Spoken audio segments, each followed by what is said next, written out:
Olá, seja bem-vindo a mais um Funny Talk. Hoje com o tema Sustentabilidade na Prática, com a presença da queridíssima Regina Padilha. Seja bem-vinda. Muito obrigada, Paula. É uma delícia estar aqui com você.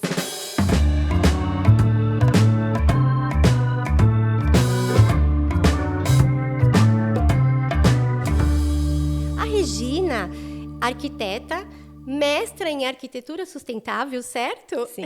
O escritório em Belo Horizonte. Isso. Muito bom. Rê, a sustentabilidade na arquitetura e decoração de interiores se refere à prática de projetar e decorar espaços de forma a minimizar o impacto ambiental, promover a eficiência energética e o uso consciente de recursos naturais. Dentro disso, com a sua experiência, quais são as formas e as maneiras de incorporar a sustentabilidade na arquitetura e na decoração de interiores? Essa pergunta é muito boa e a resposta é simples. Perfeito. Fazendo escolhas conscientes. Mas a explicação dessa resposta pode ser bem longa. Eu vou dividir, então, entre arquitetura de interiores e arquitetura propriamente. Perfeito. Quando a gente pensa em decoração de interiores, certo. Como que a gente pode fazer escolhas conscientes e tornar esse nosso projeto ou esse nosso ambiente mais sustentável? Sim. Geralmente, as pessoas têm dificuldade em entenderem o papel delas na sustentabilidade. Então, eu sou só um cisquinho no ar e quem sou eu para promover alguma mudança no mundo? Mas a gente sabe que muitas empresas já estão com esse movimento há muito tempo. Sim. E durante o seu processo de fabricação, na matéria-prima dos seus produtos, o ciclo ele já é mais sustentável. Isso já é um grande começo, né? Claro. Então se essas grandes empresas que possuem, sim, uma capacidade de promover alguma mudança, já têm processos sustentáveis, nós podemos fazer as nossas escolhas baseadas, por exemplo, nessas empresas. Então, se eu tenho um piso vinílico para escolher para o meu apartamento ou para o meu escritório, e eu sei que tem uma empresa que retira do mar redes de pesca e usa esse material como matéria-prima para o seu produto, e outra empresa que não possui um processo sustentável de fabricação, a minha escolha consciente me leva a escolher um piso que, de alguma forma, eu estou, sim, contribuindo para a sustentabilidade do planeta. Sim. Isso vale para tudo, isso vale para a escolha de um metal. Eu conheço o processo de fabricação da Fanny, então eu posso fazer uma escolha de um metal consciente. E dessa forma a gente está contribuindo. Levando para um outro âmbito, a gente tem a história do reaproveitamento de mobiliário existente, nem tudo é descartável. Tipo um upcycling? Upcycling, ou simplesmente dar uma nova cara para um mobiliário, uma pintura, enfim, existem várias maneiras, né? As coisas elas não precisam ser tão descartáveis. Sim. Isso é algo que eu faço muito em meus projetos, assim, os clientes sabem que eu tenho essa preocupação em utilizar o que já é existente, o que vale a pena ser aproveitado, que está em boas condições. Então, tudo isso faz parte do processo. E dentro disso, dessa sua colocação, os clientes têm uma aceitação boa quando você explica sobre a sustentabilidade que você aplica em seus projetos, essas práticas sustentáveis? Sim, eles têm uma aceitação ótima. Na verdade, hoje, contanto que eu falo sobre isso, os clientes, na verdade, os meus clientes, eles me procuram, na maioria das vezes até por isso. Uau, e aí a gente pode entrar, então, na esfera das escolhas conscientes dentro de um projeto arquitetônico. A gente falou um pouco da arquitetura de interiores e dentro do projeto arquitetônico, isso vai, né, o buraco é um pouco mais embaixo. A gente precisa dessa consciência em outros níveis. Mas eu gosto de desmistificar essa história de que a arquitetura sustentável ela é muito diferente do que a gente considera uma arquitetura comum. Não. Tem estudos que comprovam que até 90% da eficiência energética de uma construção ela é baseada em 5 decisões importantes de projeto. Certo. Quando a gente projeta, a gente precisa o tempo inteiro fazer escolhas conscientes. E nós temos, então, 5 aspectos relevantes no processo de projeto, que são a implantação da edificação no terreno, a orientação dessa edificação em relação ao sol. Era isso que eu ia perguntar. Os materiais, as aberturas e a forma da edificação. A gente pode aprofundar um pouquinho mais em cada um desses itens? Pode. Para as pessoas entenderem de repente? Por favor. Então, vamos lá.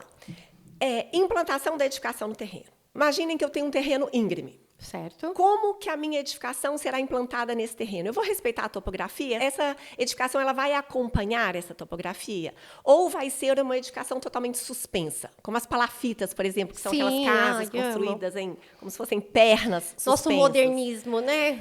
Na arquitetura brasileira. Essas decisões, elas são tomadas em cima de alguma coisa. Então, aquela topografia, ou, por exemplo, para gerar menos movimentação de terra num terreno, ou para você se proteger de uma eventual enchente, como no caso das palafitas. Sim. Então, são decisões pensadas em algo maior do que só um simples desejo de projeto.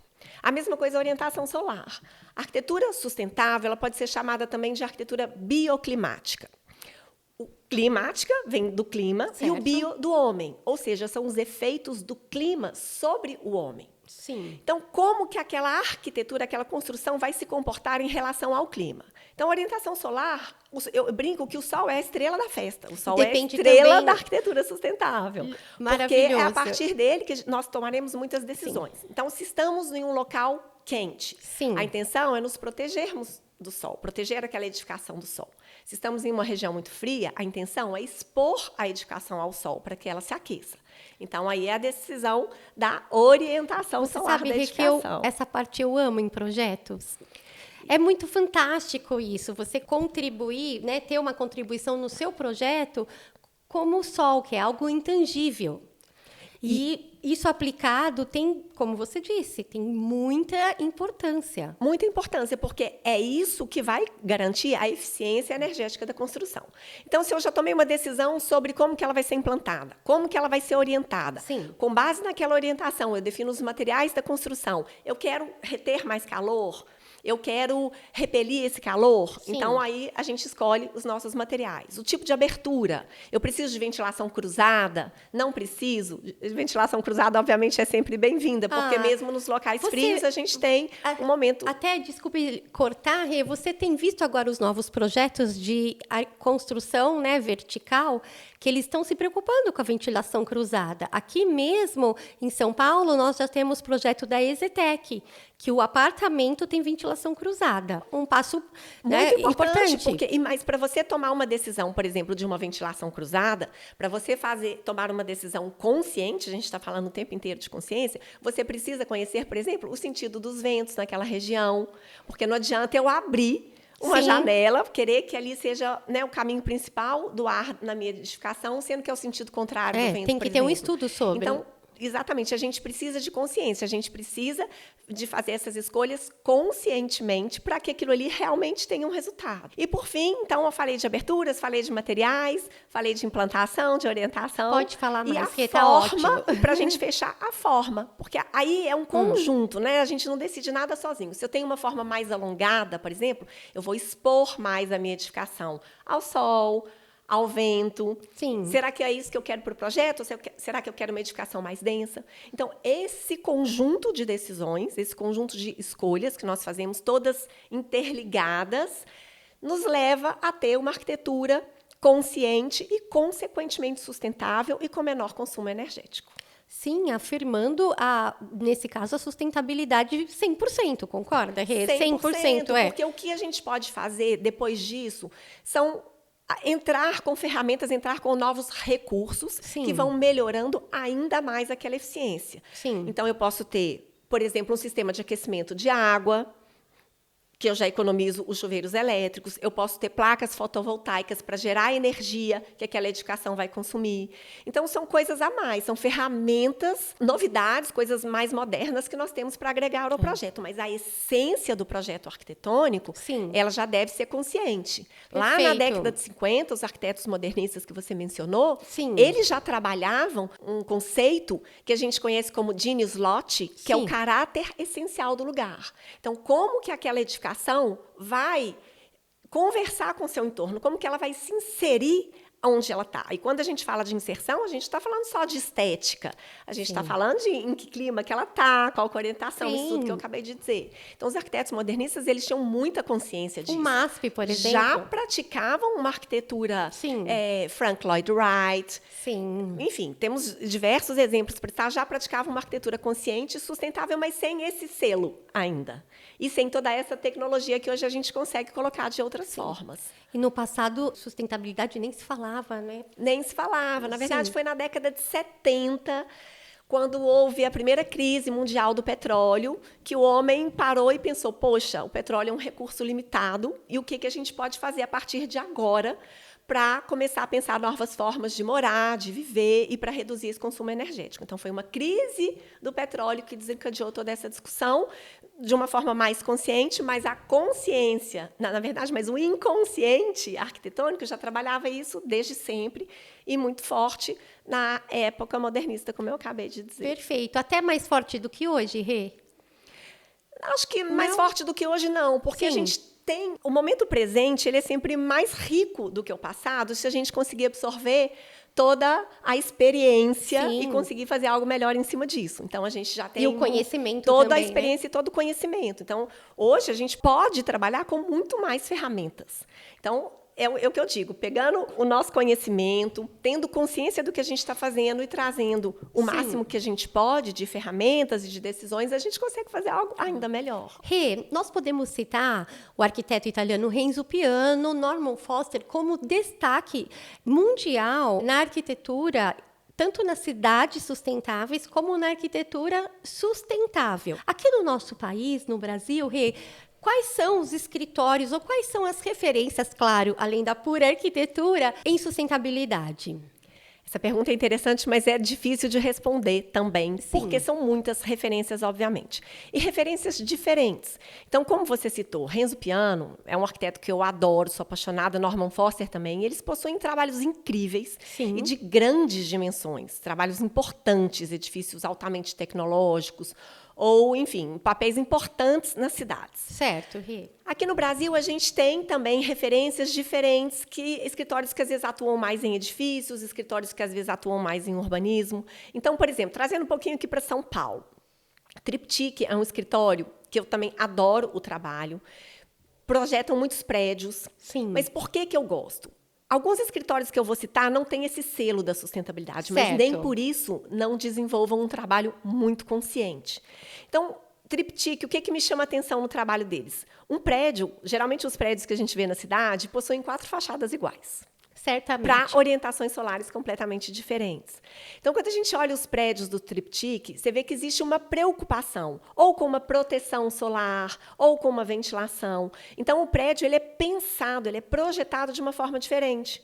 Como se fosse uma construção única mesmo, em que cada fachada, tem uma função para cada uma e uma resposta arquitetônica para cada uma. Em São Paulo, eles afirmaram, né, essa prática sustentável, essa aplicação, principalmente no hotel Rosewood. Não sei se você acabou... Conheço. Sim, então, eles, assim, ficou incrível, né? Realmente aquilo que você está falando, são fachadas diferentes, necessidades diferentes. Então, dá para ver, claro, que ali tem sustentabilidade. Exatamente, tem consciência. Né?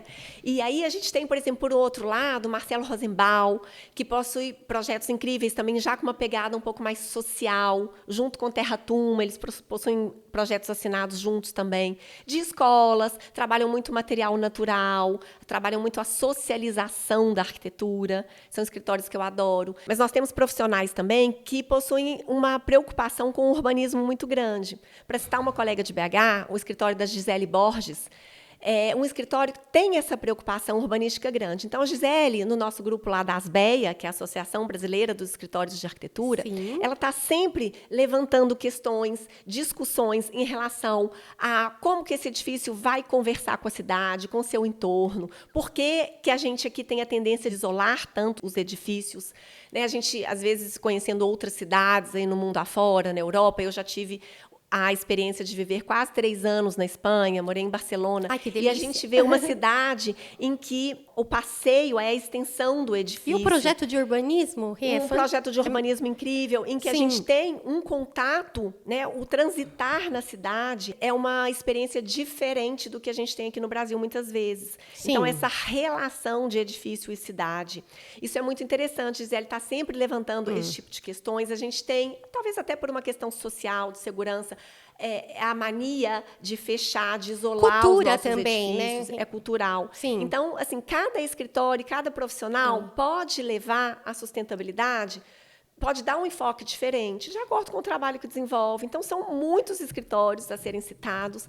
Lá no meu escritório, a Pura Arquitetura, o que a gente faz é desmistificar essa história de que a arquitetura sustentável é complicado, é caro.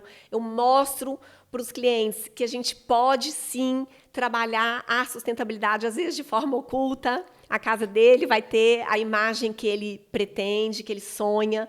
As pessoas vão passar na porta, não vai ter... Muito custoso, não. Com pouco recurso. Com pouco recurso. Por quê? Os primeiros recursos são esses que eu já citei, as decisões de projeto. Isso não custa. Sim. Isso é só fazer uma escolha, tomar uma decisão consciente. Sim. Então, isso não custa. Mas nós temos, sim, recursos, outros recursos que a gente pode trazer para esses projetos. E quais são esses recursos que você aplica? Que eu aplico. Como, por exemplo, telhado verde. É um recurso maravilhoso de projeto. O telhado verde, ele te traz de benefícios, além do benefício térmico, porque aquele espaço abaixo do telhado, ele vai ser melhor condicionado. Aí economizamos na energia. Então, economizamos ou no ar-condicionado, por exemplo, na energia, a gente tem um ambiente, né, mais condicionado, porque o telhado verde ele vai fazer esse isolamento melhor entre externo e interno, mas a gente tem também o benefício do uso do telhado. Então, todas as vezes que eu já utilizei esse artifício, eu dei um uso, de fato, para o telhado verde. Tem um exemplo muito interessante de uma casa que eu projetei no Alphaville, que é um condomínio próximo a BH. Sim. Há muitos anos, isso deve ter em torno de 15 anos. Assim, quando a gente resolveu o projeto, inicialmente eu nem estava pensando em telhado verde, mas quando aquela arquitetura ela foi tomando forma, aquilo foi ficando pronto, eu senti que ali a gente tinha assim, uma oportunidade perfeita de usar um telhado verde. Porque a casa ela era em L, uma perna desse L era a sala, a parte social da casa, que tinha um pé direito já estou imaginando. Um pouquinho mais alto, e o outro pedacinho do L eram 2 andares. E os quartos ficavam em cima. Então, dos quartos, a gente tinha a vista não só para a lagoa, da Lagoa dos Ingleses, né, o condomínio Alphaville, mas a gente via a cobertura dessa sala, que tinha um pé direito mais baixo, que não eram 2 andares. Então, em vez de todas as varandas dos quartos a gente enxergar só uma laje de concreto, a gente poderia enxergar um telhado verde e ter ali um jardim privativo, porque o terreno era muito íngreme e os clientes também eles não tinham muita área verde para usarem de fato, área verde plana. Sim. E aí apresentei a ideia para os clientes, expliquei todos os benefícios. E eu me lembro que o marido, ele foi muito reticente. Ele falou, não, mas isso vai dar problema, isso vai ser dor de cabeça para mim o resto da vida. Nós escutamos muito isso dos clientes. Telhado verde, não. Claro, enfim, eu estou arrumando problema. E aí, claro que embasado, eu já tinha outras experiências de telhado verde para mostrar para ele, embasado em estudo e em conhecimento, eu consegui provar para ele que aquilo iria funcionar. Ok, a casa foi pronta, acabou a construída, resistência. Acabou, tchau, fiquei um tempo sem ver o cliente. E uns 2 anos depois eu voltei lá para gravar um vídeo sobre o telhado verde. E aí, nesse dia, eu tinha marcado com a esposa dele, ele fez questão de estar presente, porque diz ele que ele queria me agradecer pessoalmente pelo telhado verde. Porque ele falava que se não fosse aquilo, a casa seria completamente diferente, a vivência deles naquele espaço seria completamente diferente. E que aquilo transformou, né, a possibilidade daquele jardim no 2º andar, com a vista para a lagoa, transformou completamente. E o resultado é a arquitetura da felicidade e sustentável. Sustentabilidade também é sensação, gente. Não adianta, é a gente sentir bem-estar. Perfeito. Conforto térmico, mas bem-estar naquela habitação. Que lindo, Rê, então, parabéns. É muito legal. O telhado verde é algo que eu uso muito. Sim. Voltando para a pergunta, energia solar. Sim. Né, painel fotovoltaico para geração de energia é algo que praticamente todos os meus clientes de projeto residencial colocam. Então, toda casa que sai do escritório. No futuro tem um fator bem importante, né? Uma economia, e além de ser uma prática sustentável, também o valor econômico, claro, né? O orçamento familiar diminui bastante. Às vezes, casas grandes, com muitos quartos, muitos banheiros. Então, as placas solares, né, a gente tem área de cobertura suficiente para colocar as placas solares e aquela energia gerada pelas placas paga completamente a conta de luz. Já aconteceu, inclusive, de clientes colocarem placas para pagarem a conta de luz da casa e de um outro apartamento ou de um outro escritório que eles têm. Sim. Aquela energia Isso deveria gerada. Estar na legislação, né? Quando nós mandamos a planta para aprovar na prefeitura, deveria estar nas normas, né? De cada prefeitura, enfim, não. Ou também até na BNT, por que não? Não, mas a gente está chegando lá com benefícios. Isso o governo governo também tem como incentivar, trazer benefícios para que esse sistema seja cada vez mais acessível, mas enfim, aí isso já é outra discussão, mas é uma ferramenta muito utilizada no escritório hoje. Perfeito. Eu digo sempre, né, em algumas palestras, assim, ou até em círculos de amizade, né, do trabalho, que essa sustentabilidade, essas práticas sustentáveis, eu falo que nós somos como médicos, né? A gente procura uma receita, o médico procura uma receita, um remédio cada vez mais, e nós, está na nossa mão. Eu digo que está em nossas mãos mostrar isso para o mundo. Eu até brinco que o futuro está nas nossas mãos, não só de edificações, mas também dos fatores, por exemplo, ambientais, sem dúvida. Então, eu falo, até brinco com os profissionais jovens, olha, a responsabilidade, eu estou dando para vocês essa responsabilidade, né? Então, o futuro está nas mãos também do arquiteto. E ela é nossa, sim. E isso é fato, né? Não tem nem como. E dentro disso, a revitalização de centros históricos, bem como a revitalização lá no Rio de Janeiro, né, onde foi construído o Museu de Amanhã, ou mesmo o projeto de revitalização que está tendo agora em São Paulo, são práticas sustentáveis também, Rê? Claro, e importantíssimas. Sim. Então, a cidade, ela é o nosso meio. Hoje a gente não mora mais na floresta, a gente mora na cidade, ela é o nosso meio. Sim. Então, lógico que a gente tem que trabalhar para essa cidade ser mais agradável, ser mais sustentável, para que os edifícios, como eu disse anteriormente, tenham uma boa comunicação com a cidade, com o pedestre, como que vai ser essa locomoção. Então, áreas, às vezes, perdidas, a área portuária do Rio de Janeiro, que Sim. o Museu do Amanhã foi um impulsionador para a revitalização daquilo tudo. Eu me lembro de uns anos atrás, eu lembro de passar por aquela área e realmente ser uma área perdida. E hoje você chega lá, além do Museu Lindo, Santiago Calatrava, a gente tem todo o entorno que foi revitalizado, restaurantes, praças. Sim. Então, ela passa... Agora só falta estender. Vai estender, ela passa a ser inserida, ela passa a ter mais uso, né? É um benefício de todos os moradores da cidade e aquilo vai se expandindo. O ideal é que a cidade inteira, todos os espaços, na verdade, degradados... Não é impossível, nada é impossível, Rê. Não, podemos chegar. A gente tem que começar. Tem que começar, exato. E, Rê, hoje, você é a nossa voz aqui. Né? Temos você em destaque da arquitetura sustentável brasileira com maestria. E fale para nós, para os profissionais arquitetos, para os designers, o que devemos mudar, aplicar, buscar, para que essa realização da arquitetura sustentável ela não fique longe, ela esteja bem perto e também se inicie um processo para concretizá-la. Eu penso que os profissionais eles devem repensar o seu papel como arquitetos. A gente tem um legado. E esse legado ele está diretamente relacionado à sustentabilidade, ao futuro. Sim. Então, se eu posso, de forma consciente, deixar um projeto que seja uma construção mais respeitosa, eu posso deixar.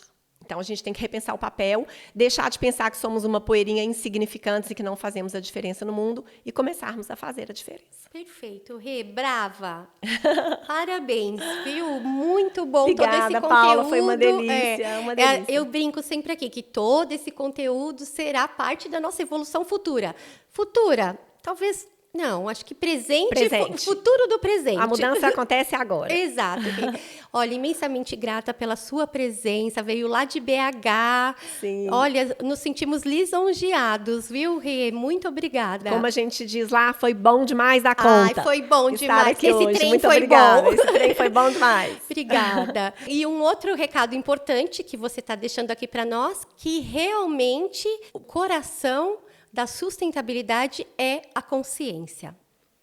Perfeito, Fechou. muito obrigada.